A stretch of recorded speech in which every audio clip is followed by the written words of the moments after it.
Transparency international Bangladesh বা TIB অত্যন্ত গুরুত্বপূর্ণ এবং গভীর পর্যালোচনামূলক একটি প্রতিক্রিয়া ব্যক্ত করেছে, যার সংশ্লিষ্ট মহলে নতুন করে ভাবনার উদ্রেক করেছে।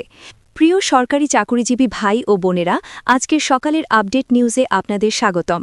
যারা আমাদের চ্যানেলে নতুন তারা এখনই চ্যানেলটি সাবস্ক্রাইব করুন, আর হ্যাঁ, অবশ্যই কমেন্ট করে জানাবেন আপনারা কে কোন জেলা থেকে আমাদের ভিডিওটি দেখছেন। তবে চলুন কথা না বাড়িয়ে আজকের সর্বশেষ সংবাদটি জেনে নিন। রোববার ২৫ জানুয়ারি গণমাধ্যমে পাঠানো এক বিস্তারিত সংবাদ বিজ্ঞপ্তির মাধ্যমে সংস্থাটি সরকারি কর্মচারীদের বেতন ও ভাতা বৃদ্ধির উদ্যোগ নিয়ে তাদের সুচিন্তিত মতামত এবং উদ্বেগের কথা জানিয়েছে। টিআইবির এই বিবৃতিতে মূলত একটি দ্বিমুখী সতর্কবার্তা উচ্চারণ করা হয়েছে, যেখানে একদিকে বেতন বৃদ্ধির যৌক্তিকতাকে স্বীকার করা হয়েছে এবং অন্যদিকে দেশের বর্তমান ভঙ্গুর অর্থনৈতিক পরিস্থিতিতে এই বিশাল বাড়তি ব্যয়ভার বহন করা সক্ষমতা এবং সুশাসনের অভাব নিয়ে গভীর শঙ্কা প্রকাশ করা হয়েছে। টিআইবি মনে করে সরকারি কর্মচারীদের জীবনযাত্রার মান উন্নয়নের জন্য বেতন বৃদ্ধির উদ্যোগ নীতিগতভাবে যৌক্তিক হতে পারে, কারণ দ্রব্যমূল্যের ঊর্ধ্বগতিতে সবারই টিকে থাকা কঠিন। কিন্তু আবেগের বশবর্তী না হয়ে এই বিশাল বাড়তি ব্যয়ভার বহন করার মতো প্রকৃত ও টেকসই অর্থনৈতিক সক্ষমতা রাষ্ট্রের এই মুহূর্তে আছে কিনা তা গভীরভাবে এবং বিজ্ঞানসম্মতভাবে যাচাই বাছাই করা সরকারের জন্য অপরিহার্য। সংস্থাটি তাদের বিবৃতিতে অত্যন্ত স্পষ্ট ভাষায় জানিয়েছে যে প্রজাতন্ত্রের কর্মচারীদের পেশাগত উৎকর্ষতা সাধন এবং তাদের কাজের মান বাড়ানোর বিষয়টি অবশ্যই গুরুত্বপূর্ণ, কিন্তু একই সঙ্গে মুদ্রার অপর পিঠটি বিবেচনা করাও সমান জরুরি। টিআইবি মনে করিয়ে দিয়েছে যে যাদের কষ্টার্জিত অর্থে, অর্থাৎ দেশের সাধারণ কৃষক, শ্রমিক ও মেহনতি মানুষের দেওয়া প্রত্যক্ষ ও পরোক্ষ করের টাকায় সরকারি কর্মচারীদের এই বেতন ভাতা প্রদান করা হয়, সেই জনগণ যাতে সরকারি দপ্তরগুলো থেকে সহজে নির্বিঘ্নে এবং কোনো প্রকার হয়রানি ছাড়াই তাদের কাঙ্ক্ষিত সেবা পায় তা নিশ্চিত করাও সরকারের অন্যতম প্রধান এবং পবিত্র দায়িত্ব। কিন্তু দুঃখজনকভাবে বর্তমানে জনপ্রশাসনে সেবার মানের চেয়ে ভোগান্তি এবং অনিয়মের অভিযোগই বেশি। এই পরিস্থিতিতে টিআইবি জনপ্রশাসনে প্রয়োজনীয় সংস্কার ও কঠোর দায়বদ্ধতা নিশ্চিত করার ওপর জোর দাবি জানিয়েছে। তারা মনে করে সংস্কার ছাড়া শুধুমাত্র বেতন বাড়ানো হলে তা জনগণের সঙ্গে এক প্রকার বৈষম্যমূলক আচরণ হবে। সরকারি খাতে বিদ্যমান দৃষ্টানন্দন এবং অনিয়ম রোধে কার্যকর স্বচ্ছতা ও জবাবদিহিতা নিশ্চিত করার বিষয়ে টিআইবি তাদের বিবৃতিতে কঠোর অবস্থান নিয়েছে।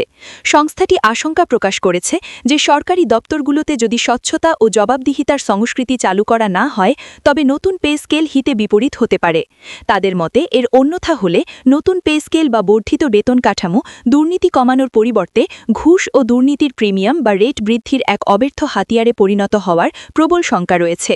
বিষয়টি ব্যাখ্যা করতে গিয়ে বিশ্লেষকরা বলছেন, যখন একজন দুর্নীতিপরায়ণ কর্মকর্তার বেতন ও পদমর্যাদা বাড়ে, তখন তিনি তার অবৈধ আয়ের বা ঘুষের রেটও বাড়িয়ে দেন, যা টিআইবি ঘুষ দুর্নীতির প্রিমিয়াম বৃদ্ধি হিসেবে অভিহিত করেছে।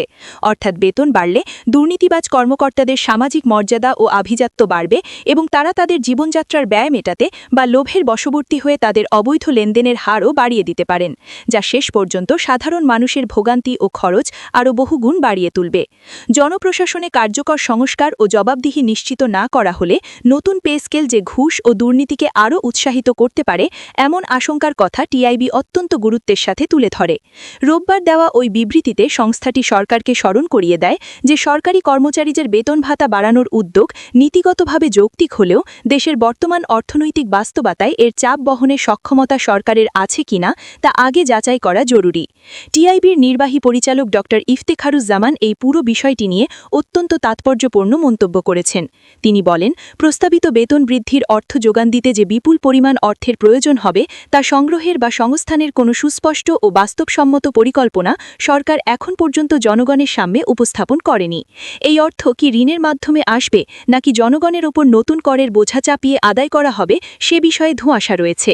তিনি সতর্ক করে দিয়ে বলেন, এই অপরিকল্পিত ব্যয়ের প্রভাব শেষ পর্যন্ত বর্তমানে এমনিতেই নানামুখী আর্থিক সংকটে থাকা সাধারণ মানুষের ওপরই পড়বে। ড ইফতেখারুজ্জামান আরও বলেন, রাষ্ট্রীয় ব্যয় বৃদ্ধির ফলে অবধারিতভাবেই দ্রব্যমূল্য সহ সার্বিক জীবনযাত্রার ব্যয় আরও বাড়তে পারে, কারণ যখন বাজারে অর্থের প্রবাহ বাড়ে তখন মুদ্রাস্ফীতি দেখা দেয়। সরকার এই সম্ভাব্য পরিস্থিতি কিভাবে মোকাবেলা করবে এবং সাধারণ মানুষকে কিভাবে সুরক্ষা দেবে সে বিষয়ে কোনো স্পষ্ট দিক নির্দেশনা না থাকাও অত্যন্ত উদ্বেগজনক। তিনি বলেন, জনগণের করের টাকায় সরকারি কর্মচারীদের বেতন দেওয়া হয় যাতে তারা জনগণকে সেবা দেন, কিন্তু বাস্তবতা হল দুর্নীতি ও অনিয়ম অনেক ক্ষেত্রে যেন প্রাতিষ্ঠানিক রূপ নিয়েছে।